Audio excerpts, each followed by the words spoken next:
Hello students, नए lecture में आप सभी का स्वागत है। और आज हम लोग करने जा रहे हैं joint Hindu family business class 11th business studies का next chapter.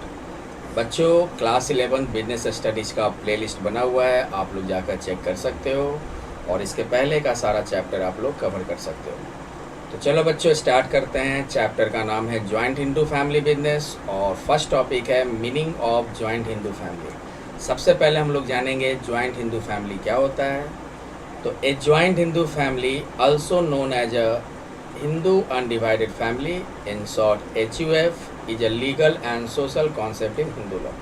Joint Hindu family, जिसे हम लोग हिंदू अनडिवाइडेड फैमिली भी कहते हैं, शॉर्ट में HUF, या हिंदू लॉ में क्या है कि लीगल और सोशल कॉन्सेप्ट माना जाता है। यानी कि joint Hindu family Hindu law का क्या है, लीगल और सोशल कॉन्सेप्ट है। सेकेंड कहेंगे, it refers to a family arrangement where members of a family who are descendants of a common ancestor. मतलब जॉइंट हिंदू फैमिली का मतलब वह फैमिली जिसमें मेंबर जो होते हैं वो एक ही एंसेस्टर के, एक ही पूर्वज के वंशज होते हैं, डिसेंडेंट होते हैं, हु लिव टुगेदर, जो साथ रहते हैं, ऑन प्रॉपर्टी जॉइंटली। और इस फैमिली में जितने भी मेंबर्स होगा और इस फैमिली के पास जितना भी प्रॉपर्टी होगा, सभी उस प्रॉपर्टी में जॉइंट ऑनर होते हैं, यानी कि सभी का उस प्रॉपर्टी पे ऑनरशिप होता है। And are govern by Hindu law, और इसका गवर्नेंस किसके द्वारा किया जाता है, संचालन किसके द्वारा किया जाता है, हिंदू लॉ। यानी कि नियम कायदे कानून हिंदू लॉ के अनुसार चलते हैं। तो जॉइंट हिंदू फैमिली क्या है बच्चों, हिंदू अनडिवाइडेड फैमिली भी कह सकते हो, HUF भी कह सकते हो, या हिंदू लॉ में लीगल एंड सोशल कॉन्सेप्ट है। और एक तरह का फैमिली होता है जिसमें सभी मेंबर्स एक ही एंसेस्टर, एक ही पूर्वज के वंशज होते हैं, डिसेंडेंट होते हैं, जो एक साथ रहते हैं। प्रॉपर्टी पे सभी का बराबर का अधिकार होता है, बराबर का ऑनरशिप होता है, और संचालन किसके द्वारा होता है, हिंदू लॉ के द्वारा। नेक्स्ट टॉपिक है हमारा features of joint Hindu family. Joint Hindu family का फर्स्ट फीचर है कॉमन एंसेस्टर। बच्चों, जॉइंट हिंदू फैमिली में जितने भी मेंबर्स होंगे, सभी मेंबर्स का जो एंसेस्टर होता है, पूर्वज होता है, वो एक ही होता है। सभी एक ही पूर्वज के वंशज होते हैं, एक ही एंसेस्टर के आपका डिसेंडेंट होते हैं। सेकेंड है कोपार्शनरी। कोपार्शनरी का मतलब जॉइंट हिंदू फैमिली में जितने भी प्रॉपर्टी है, सभी मेंबर्स का उस प्रॉपर्टी पे समान ऑनरशिप होगा, जॉइंट ऑनरशिप होगा। हिंदू लॉ बच्चों, जॉइंट हिंदू फैमिली किसके द्वारा गवर्न किया जाता है, इसका गवर्नेंस किसके द्वारा होगा, हिंदू लॉ के द्वारा। हिंदू लॉ में आपका आ जाता है जनरली हिंदू सक्सेशन एक्ट 1956 और Hindu minority and guardianship act 1956। इसमें बताया गया है कि जो मेल मेंबर्स होते हैं वो जॉइंट हिंदू फैमिली के मेंबर्स, यानी कि जॉइंट हिंदू फैमिली के मेंबर्स में सिर्फ और सिर्फ मेल मेंबर्स को रखा गया है। लेकिन 2005 के बाद अमेंडमेंट किया गया है कि फीमेल को भी मेंबर्स आप रख सकते हैं। तो मेल मेंबर्स में आपका क्या आ जाएगा, जितने भी आपके जैसे बेटा हो गया, पोता हो गया, परपोता हो गया, ये सब क्या है, जॉइंट हिंदू फैमिली के मेंबर्स होते हैं। मेल मेंबर्स केवल होता है बच्चों। फीमेल मेंबर्स में कौन कौन हो जाता है, तो एक्सेप्शन है, अगर हस्बैंड नहीं है तो उनके जगह पे वाइफ हो जाएंगी, और फादर नहीं है तो उनके जगह पे डॉटर हो जाएगा। तो जॉइंट हिंदू फैमिली का गवर्नेंस हिंदू लॉ के द्वारा होता है, और इसमें केवल मेल मेंबर्स होते हैं। फीमेल मेंबर्स बच्चों एक्सेप्शन है कि अगर हस्बैंड नहीं है तो उसके जगह पे वाइफ, और फादर नहीं है तो उसके जगह पे डॉटर। लेकिन 2005 के बाद बच्चों अमेंडमेंट किया गया कि फीमेल को भी अब मेंबर बनाने हैं।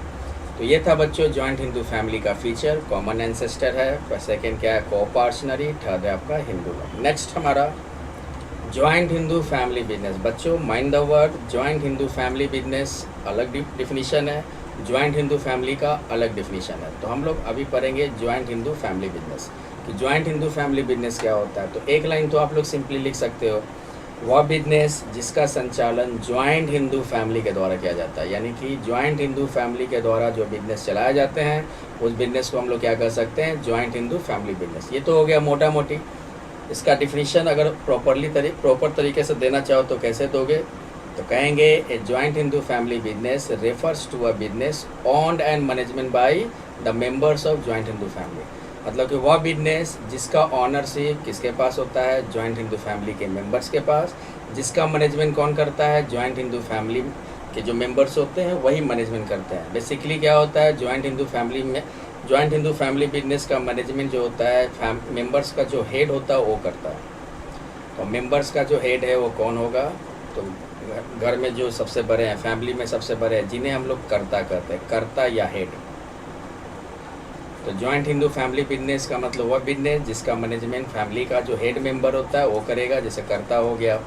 और इसका ऑनरशिप क्या होता है? सभी मेंबर्स के पास होता है। यानी कि जॉइंट हिंदू फैमिली बिजनेस में जो भी प्रॉफिट होगा उस प्रॉफिट पे सभी मेंबर्स का, जितने भी मेंबर्स हैं उस फैमिली के, सभी का उस प्रॉफिट पे समान शेयर होगा, समान ऑनरशिप होगा। It is a unique form of business organisation in India. और बच्चों एक और important, joint Hindu family business का संचालन, गवर्नेंस किसके द्वारा होता है? हिंदू लॉ। और ये बिजनेस आपका जनरली इंडिया में ही मिलेगा आपको। Unique form of business organisation in India where the business in inherited. Inherited का मतलब हो गया विरासत में मिला हुआ बिजनेस।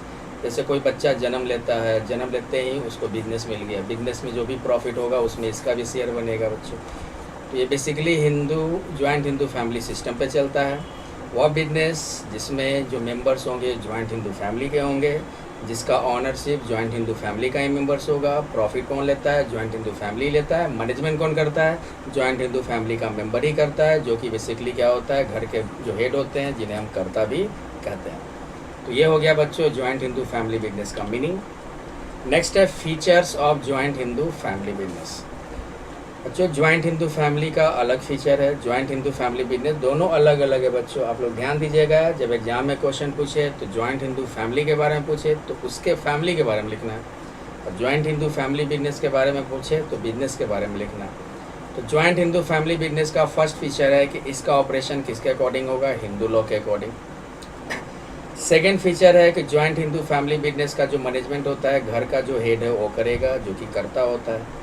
जैसे कि मान लो घर में सबसे बड़े ताऊ जी होते हैं, दादाजी होते हैं, बड़े पापा होते हैं, ठीक है, ये सारे क्या होते हैं? जॉइंट हिंदू फैमिली बिजनेस का मैनेजमेंट करते हैं। यही जो घर के बड़े मेंबर हैं उन्हीं को कर्ता बनाया जाता है, वही सारे बिजनेस का ऑपरेशन करेंगे, मैनेजमेंट करेंगे। कौन सा बिजनेस का? जॉइंट हिंदू फैमिली बिजनेस का। लिमिटेड लायबिलिटी बच्चों, मान लो जॉइंट हिंदू फैमिली बिजनेस में मान लो एक कर्ता है और 10 और मेंबर्स है, अदर मेंबर्स। तो जॉइंट हिंदू फैमिली बिजनेस में सारा बिजनेस का मैनेजमेंट, कंट्रोलिंग किसके पास है? सारा अथॉरिटी किसके पास है? डिसीजन कौन लेता है? कर्ता लेता है, जो कि एक ही है। अब ये जो कर्ता है ये क्या है? इसका लायबिलिटी जो होगा अनलिमिटेड होगा, लेकिन जो बाकी मेंबर्स है उनका लायबिलिटी क्या होता है? लिमिटेड होता है बच्चों। क्योंकि सारा मैनेजमेंट ये कर रहे हैं, डिसीजन खुद ले रहे हैं, तो अगर कुछ भी लायबिलिटी क्रिएट होता है, कुछ भी लायबिलिटी रेज होता है, तो इन्हीं को लायबिलिटी क्या करना है? पे करने के लिए लायबल हैं। यही लायबल है, मतलब बाकी मेंबर्स को लायबिलिटी से कोई लेना देना नहीं। सीधा सीधी मैनेजमेंट कौन कर रहा है? कर्ता कर रहा है, तो लायबिलिटी भी कौन चुकाएगा? कर्ता ही चुकाएगा। बाकी मेंबर्स का लायबिलिटी से लेना देना नहीं। इसलिए कहा जाता है कि जॉइंट हिंदू फैमिली बिजनेस में जो कर्ता होते हैं उनका लायबिलिटी अनलिमिटेड होगा, और जो बाकी मेंबर्स होते हैं उनका लायबिलिटी क्या होगा? लिमिटेड होगा। तो ये था बच्चों फीचर। कुछ और फीचर है, permanent existence. Joint Hindu family business क्या होता है? लॉन्ग रन तक चल रहा है बच्चों, क्योंकि ये बिजनेस क्या है? जनरेशन टू जनरेशन पास हो रहा है। तो ये बिजनेस क्या होता है? परमानेंट एग्जिस्ट कर रही। तो आपका प्रूफ है कि जॉइंट हिंदू फैमिली बिजनेस क्या है? जनरेशन टू जनरेशन पास होते जाता है। पहले दादाजी संभाल रहे थे, फिर पिताजी संभाले, फिर पोता संभाल रहे हैं। तो इसमें क्या होता है? जॉइंट हिंदू फैमिली बिजनेस में इतने मेंबर्स होते हैं कि अगर कोई एक मेंबर डेथ कर जाए, कोई मेंबर पागल हो जाए, तो बिजनेस पे कोई फ़र्क नहीं पड़ेगा, बिजनेस कंटिन्यू रहेगा, बिजनेस बंद नहीं होगा। इसलिए कहा गया है जॉइंट हिंदू फैमिली बिजनेस क्या है? परमानेंट एग्जिस्टेंस है। Membership by birth, joint Hindu family business का अगला फीचर है कि इसमें क्या होता है कि जॉइंट हिंदू फैमिली में जो भी न्यू बेबी आती है या न्यू बेबी आता है, जो भी नया जन्म होता है, तो जो भी मेंबर आया जन्म से ही उसका इस बिज़नेस के प्रॉफिट में उसका भी शेयर बन जाएगा। यानी कि वो जन्म से ही वो इस फैमिली का क्या होगा? मेंबर होगा, और जो भी जॉइंट हिंदू फैमिली बिजनेस का प्रॉफिट होगा उसमें उसका भी शेयर बनेगा। वो अलग बात है कि उसको अभी ज्ञान नहीं है, नॉलेज नहीं, क्योंकि अभी काफ़ी छोटा है, लेकिन लॉ के अकॉर्डिंग देखा जाए तो उसको भी प्रॉफिट में उतना ही शेयर है जितना बाकी मेंबर्स का है, चाहे वो एडल्ट मेंबर्स ही क्यों ना हो। जो भी मेंबर्स हो, चाहे वो 1 साल का बच्चा हो, 1 महीने का बच्चा हो, अभी तुरंत बच्चा पैदा हुआ हो, सभी का उस बिज़नेस के प्रॉफिट में समान शेयर होता है, कॉमन शेयर होता है। इसमें केवल मेल मेंबर्स होते हैं। जॉइंट हिंदू फैमिली बिजनेस का एक और फीचर है कि इसमें क्या होता है, बहुत सारे मेंबर्स होते हैं, तो वो कौन से मेंबर होने चाहिए, मेल मेंबर। ये हिंदू लॉ का आपका हिंदू सक्सेशन एक्ट है 1956, उसमें मेंशन किया गया है कि केवल मेल को ही मेंबर्स बनाया जाएगा। फीमेल को किस केस में बनाया जाएगा कि अगर हस्बैंड नहीं है तो उनकी जगह पे वाइफ मेंबर बन जाएगी, फादर नहीं है तो उनकी जगह पे डॉटर मेंबर बन जाएगी, ठीक है। लेकिन अदरवाइज देखा गया है कि मेल मेंबर्स ही जॉइंट हिंदू फैमिली बिजनेस के मेंबर होते हैं। लेकिन 2005 के बाद कुछ अमेंडमेंट्स हुए हैं जिसमें फीमेल को भी मेंबर्स बनाने पे जोर दिया गया है। लेकिन ट्रेडिशनली लोग तो ट्रेडिशन को फॉलो करते हैं, अभी भी फीमेल को मेंबर नहीं माना जाता है जॉइंट हिंदू फैमिली बिजनेस में। मान के चलो कि बेसिकली कौन मेंबर्स होते हैं, जनरली कौन मेंबर होते हैं, मेल मेंबर्स। तो ये था बच्चों जॉइंट हिंदू फैमिली बिजनेस का फीचर। नेक्स्ट है merits. Merits of joint Hindu family business. इस बिजनेस के क्या मेरिट है? फर्स्ट मेरिट है easy to start. Joint Hindu family business के लिए आपको कोई फॉर्मल रजिस्ट्रेशन की ज़रूरत नहीं पड़ती है, कोई लीगल फॉर्मेलिटीज़ पूरा करना नहीं पड़ता है, बस आपके पास कैपिटल होने चाहिए, आप जॉइंट हिंदू फैमिली के मेंबर हैं, बाकी मेंबर सपोर्ट कर रहा है, बाकी मेंबर्स एग्री है, तो आप क्या कर सकते हो, बिजनेस को स्टार्ट कर सकते हो। बिजनेस स्टार्ट करना आसान है। तो सबसे बड़ा मेरिट बच्चों जॉइंट हिंदू फैमिली बिजनेस का क्या होता है कि स्टार्ट करना आसान होता है, इजी टू स्टार्ट। सेकंड है सिक्रेसी। सिक्रेसी इसलिए बेनिफिट माना गया है कि जो भी बिजनेस का जो भी फाइनेंशियल इन्फॉर्मेशन होगा वो किसको पता होगा, एक तो कर्ता को पता होगा, अब फैमिली के बाकी मेंबर्स को पता होगा, और इन्हीं तक बात रह जाती है। तो यानी कि इन्फॉर्मेशन बाहर तक नहीं जाता है। जैसे बिजनेस में प्रॉफिट आपका कम हुआ तो ये बात कौन जान रहा है, सिर्फ कर्ता जान रहा है और बाकी मेंबर जान रहा है, कस्टमर को नहीं पता है। तो सीक्रेसी का ये फ़ायदा है कि हम कस्टमर को प्रॉफिट बढ़ा चढ़ा कर बता सकते हैं, या कस्टमर को हम लुभाने के लिए, अगर कस्टमर को पता चल जाएगा कि प्रॉफिट कम हो रहा है तो हो सकता है कि कस्टमर स्विच कर जाए। तो कस्टमर को हम अपना फाइनेंशियल इन्फॉर्मेशन छुपा के रखते हैं। एक होता है कंपटीटर को कंफ्यूज करने में भी हेल्प करता है अगर आपका इन्फॉर्मेशन क्या हो, सीक्रेट हो। तो ये एक तरह का मेरिट होता है बच्चों। जॉइंट हिंदू फैमिली बिजनेस में जो भी इन्फॉर्मेशन है, जो भी आपका फाइनेंशियल पोजीशन है, जो भी प्रॉफिट एंड लॉस है, वो सब क्या होता है, सीक्रेट होता है, केवल फैमिली मेम्बर्स को ही पता होता है, बाहर वाले को पता नहीं होता। तो इसका फ़ायदा क्या हुआ कि इससे हम कस्टमर को अपना फाइनेंशियल पोजीशन बढ़ा चढ़ा कर बता सकते हैं, कंपटीटर को कंफ्यूज करके रख सकते हैं। Direct contact with customers. Joint Hindu family business में क्या होता है बच्चों, जो कर्ता होते हैं, जो बिजनेस का मैनेजमेंट कर रहे हैं, या जो भी फैमिली मेम्बर्स होता है, उनका कस्टमर के साथ पर्सनल रिलेशनशिप बन जाता है, जिससे ट्रस्ट और लॉयल्टी इम्प्रूव करता है। कस्टमर का आप पे ट्रस्ट हो गया, कस्टमर आपका स्विच नहीं होगा। यही सब बच्चों सबसे बड़ा बेनिफिट है कि जॉइंट हिंदू फैमिली बिजनेस में जो कर्ता होता है, जो बिजनेस का मैनेजमेंट कर रहा है, जो फैमिली हेड है या फैमिली के बाकी मेम्बर्स हैं, वो क्या होते हैं, कस्टमर के साथ उनका बढ़िया रिलेशन होता है, जिससे कस्टमर उनका क्या होता है, लॉयल कस्टमर बन जाते हैं। कस्टमर का आपके बिजनेस पे ट्रस्ट होगा, तो इससे क्या फ़ायदा है कि कस्टमर आपका जो कस्टमर है वो स्विच नहीं करेगा, वो आप ही के यहाँ से प्रोडक्ट खरीदेगा, तो कस्टमर बना रहेगा बच्चों। तो ये था बच्चों जॉइंट हिंदू फैमिली बिजनेस का मेरिट। कुछ और मेरिट है, prompt decision. Joint Hindu family business में बिजनेस का मैनेजमेंट कौन कर रहा है, तो फैमिली का जो हेड मेंबर है यानी कर्ता, और सारा डिसीजन ये खुद ले रहे हैं। इनको किसी से कॉन्सेंट की ज़रूरत नहीं है, किसी से राय विचार करने की ज़रूरत नहीं है, कोई डिस्कशन की ज़रूरत नहीं है। तो इसमें डिसीजन क्या होता है, जल्दी ले लिए जाते हैं। तो जल्दी डिसीजन लेना यहाँ पे मेरिट है बच्चों कि जॉइंट हिंदू फैमिली बिजनेस में जो हेड होता है, जो कर्ता होता है, उनके पास पूरा अधिकार होता है कि वो डिसीजन ले सके। इसके लिए उनको किसी और मेंबर्स के साथ डिस्कस करने की ज़रूरत नहीं पड़ती है। एक होता है इनहेरिटेबल क्वालिटी का फ़ायदा होता है। जैसे मान लो दादाजी हैं, ये इन्होंने बिजनेस स्टार्ट किया जॉइंट हिंदू फैमिली बिजनेस, और इनका मार्केट में एक बढ़िया रेपुटेशन बना हुआ है, गुडविल बना हुआ है। तो इसका फ़ायदा हम लोग भी उठा सकते हैं। यही फ़ायदा होता है जॉइंट हिंदू फैमिली बिजनेस में, इनहेरिटेबल क्वालिटी का फ़ायदा मिलता है।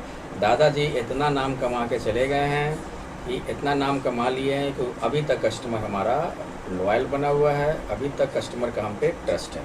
तो इसी को कहते हैं इनहेरिटेबल क्वालिटी का फ़ायदा होता है। बहुत सारे दुकान में देखोगे क्या होता है, दादाजी का जमाया हुआ दुकान है और अभी भी लोग आकर दुकान से सामान खरीद रहे हैं क्योंकि दादाजी का उस तरह का गुडविल बनाया हुआ है। तो जनरली क्या होता है, इनहेरिटेबल क्वालिटी का फ़ायदा किसको मिलेगा, दादाजी का फ़ायदा किसको मिलेगा, उनके फादर, उनके बेटे को मिलेंगे। मान लो हमारे पिताजी और फिर हमारे पिताजी से फिर वो कहाँ जाएगा, मेरे को बेनिफिट मिलेगा वो। तो जनरेशन टू जनरेशन पास होते जाता है। जनरेशन मतलब दादाजी का इनहेरिटेबल क्वालिटी का फ़ायदा नेक्स्ट जनरेशन को मिल रहा है। तो ये बच्चों जॉइंट हिंदू फैमिली बिजनेस का मेरिट है। नेक्स्ट है आपका limitation. Joint Hindu family business में कुछ डिसएडवांटेज भी है। एक तो डिसएडवांटेज है लिमिटेड रिसोर्सेज, मतलब कि फैमिली के पास जितना भी रिसोर्स होगा उतना ही नहीं यूज करेंगे। और ऊपर से सभी मेंबर्स का लेना देना नहीं होता है, सिर्फ क्या कौन मैनेजमेंट करते हैं, करता। तो सारा लायबल कौन होता है, रिसोर्सेज के लिए लायबल कौन होते हैं, करता होता है। तो बेसिकली देखा जाए कि इसमें एक लार्ज कैपिटल नहीं हो पाता है बच्चों। इस तरह के बिजनेस में कैपिटल आपका लार्ज नहीं होगा, लिमिटेड रिसोर्सेज होता है। अब बिजनेस को ग्रो करने के लिए, बिजनेस के एक्सपेंशन के लिए लार्ज अमाउंट में कैपिटल चाहिए। और जॉइंट हिंदू फैमिली बिजनेस का सबसे बड़ा डिमेरिट है कि रिसोर्सेज या कैपिटल लार्ज अमाउंट में ये लोग इकट्ठा नहीं कर पाते हैं। और लार्ज कैपिटल ना होने के कारण इनका बिजनेस जितना ग्रो होना चाहिए उतना ग्रो नहीं होता है। सेकेंड, इसका सबसे बड़ा डिसएडवांटेज है लिमिटेड मैनेजरियल स्किल, क्योंकि मैनेजमेंट कौन करता है, करता है। तो कर्ता के हाथ में सारा मैनेजमेंट है। तो इनके पास क्या होता है, ये थोड़ी ना प्रोफेशनल मैनेजमेंट है। इनको जो बुझा रहा है, जो इनका समझ है, जो इनका स्किल है, वो अपने स्किल को यूज करके क्या करते हैं, मैनेजमेंट करते हैं। तो मैनेजमेंट सही नहीं माना जाता है, क्योंकि इनके पास जो स्किल है वो स्किल क्या है, प्रोफेशनल स्किल नहीं है, लिमिटेड स्किल है। तो लिमिटेड स्किल का यूज करके ही क्या करते हैं, बिजनेस को ऑपरेट करते हैं, बिजनेस का मैनेजमेंट करते हैं। तो मैनेजरियल स्किल या मैनेजमेंट कह सकते हो कि बढ़िया लेवल का नहीं होता है, मैनेजमेंट स्किल कम है बच्चों इसमें। यानी कि जॉइंट हिंदू फैमिली बिजनेस में मैनेजमेंट स्किल जो बढ़िया यूज होना चाहिए था वो बढ़िया यूज नहीं होता है। ये डिसएडवांटेज है, क्योंकि मैनेजमेंट अगर बिजनेस में बढ़िया स्किल का मैनेजमेंट हो तो बिजनेस ग्रो होता है। लेकिन कर्ता के पास क्या है, उस तरह का प्रोफेशनल मैनेजमेंट का नॉलेज नहीं है, उस तरह का प्रोफेशनल मैनेजमेंट नहीं कर सकते हैं, जिसके कारण आप बिजनेस को जितना आप ग्रो कर सकते थे उतना आप ग्रो नहीं कर पा रहे। तो ये इसका डिसएडवांटेज हो गया बच्चों। एक हो गया अनलिमिटेड लायबिलिटी। बिल्कुल जो करता होता है उनका लायबिलिटी क्या होता है, अनलिमिटेड लायबिलिटी। मतलब कि लॉ सारा मैनेजमेंट ऑपरेशन कौन कर रहे हैं, करता कर रहे हैं। तो अगर लॉस होता है तो लॉस की भरपाई करता ही करेंगे बच्चों। तो इसलिए कहा गया है कि सबसे बड़ा डिसएडवांटेज बाकी मेंबर्स को लेना देना नहीं, सिर्फ बर्डन किसके ऊपर आ गया, कर्ता के ऊपर आ गया। तो कर्ता का लायबिलिटी अनलिमिटेड होता है, ये सबसे बड़ा डिसएडवांटेज है। अगर बिजनेस में कर्ज बढ़ गया तो कौन चुकाएगा, कर्ता चुकाएगा। लॉस है उसकी भरपाई कौन करेगा, कर्ता करेगा। कर्ता मतलब फैमिली का जो हेड होता है। तो अनलिमिटेड लायबिलिटी होता है बच्चों जॉइंट हिंदू फैमिली बिजनेस में। किन के ऊपर होता है, कर्ता के ऊपर। और बाकी मेंबर से कोई सपोर्ट नहीं मिलता, कोई कोऑपरेशन में कोई सहयोग नहीं मिलता, क्योंकि बाकी मेंबर्स कुछ भी नहीं कर रहे हैं। सारा डिसीजन मैनेजमेंट कौन कर रहा है, सिर्फ और सिर्फ जो फैमिली हेड है, जो करता है वही करते हैं। कर्ता के पास पूरा अधिकार है कि वो क्या कर सकता है, अपने हिसाब से वो डिसीजन ले सकता है। बाकी मेंबर्स का कोऑपरेशन नहीं है। तो ये सबसे बड़ा डिसएडवांटेज है। कभी कभी अकेले बर्डन पड़ गया तो कभी कभी अकेले कोई काम करते हैं, कोई कोऑपरेशन नहीं मिल रहा है, कोई सहयोग नहीं मिल रहा है, तो हो सकता है कि हमारा काम खराब हो जाए, हो सकता है बिजनेस पर बुरा असर पड़े। तो ये एक डिसएडवांटेज है बच्चों कि बाकी मेंबर से सपोर्ट, बाकी मेंबर से सहयोग नहीं मिलता है। तो ये था जॉइंट हिंदू फैमिली बिजनेस का लिमिटेशन। अब हम लोग पढ़ते हैं स्कूल ऑफ हिंदू लॉ। बच्चों इंडिया में हिंदू लॉ के स्कूल को दो भागों में बांटा गया है। एक है मिताक्षरा और एक है बच्चों आपका दायभाग। तो मिताक्षरा और दायभाग क्या होता है बच्चों, तो मिताक्षरा जो है पूरे इंडिया में लागू होता है, पूरे इंडिया में इसको फॉलो किया जाता है, वेस्ट बंगाल और असम को छोड़कर और कुछ उड़ीसा के पार्टों को छोड़कर। यानी कि वेस्ट बंगाल और असम और उड़ीसा के कुछ भागों को छोड़ दे तो पूरे इंडिया में कौन सा आपका हिंदू लॉ यूज होगा, मिताक्षरा। मिताक्षरा में क्या होता है कि जैसे ही बच्चा जन्म लेता है, एंसेस्ट्रल प्रॉपर्टी यानी कि पैतृक संपत्ति पे उसका अधिकार हो जाता है, उसका राइट हो जाता है। और इसमें कौन से मेंबर को यूज किया गया, कौन से मेंबर को इंक्लूड किया गया, मेल मेंबर्स। और महिला मेंबर में कौन कौन आ जाएगी, हस्बैंड नहीं है तो उनकी जगह पे वाइफ, फादर नहीं है तो उनकी जगह पे डॉटर। और इसमें क्या होता है, प्रॉपर्टी क्या होता है, फैमिली के दो, फैमिली में जितने ही प्रॉपर्टी होगा जॉइंटली ऑनर होंगे। को पार्टनर क्या होते हैं, सभी मेंबर्स होंगे। ये नहीं कि 10 मेंबर है तो 8 मेंबर प्रॉपर्टी का ऑनर है, 2 मेंबर नहीं है। सभी मेंबर जितने भी मेल मेंबर्स है सभी प्रॉपर्टी का सभी ऑनर है, सभी जॉइंटली ऑनर है। फीमेल राइट बच्चों मिला है 2005 हिंदू सक्सेशन एक्ट में कुछ अमेंडमेंट्स किए गए हैं। अब बेटियों को भी क्या है, इक्वल राइट्स मिल रहे हैं। कि वो भी प्रॉपर्टी में उनका भी इक्वल राइट होगा। लेकिन ट्रेडिशनली देखा जाए तो जॉइंट हिंदू फैमिली बिजनेस के मेंबर कौन होंगे बच्चों? मेल मेंबर्स होंगे, ठीक है। तो ये था मिताक्षरा कहाँ लागू होता है? पूरे इंडिया में, वेस्ट बंगाल और असम को छोड़कर और उड़ीसा के कुछ भागों को छोड़कर। और इसमें क्या होता है इस लॉ के अकॉर्डिंग कि जैसे ही बच्चा जन्म लिया प्रॉपर्टी पे उसका भी राइट हो जाता है।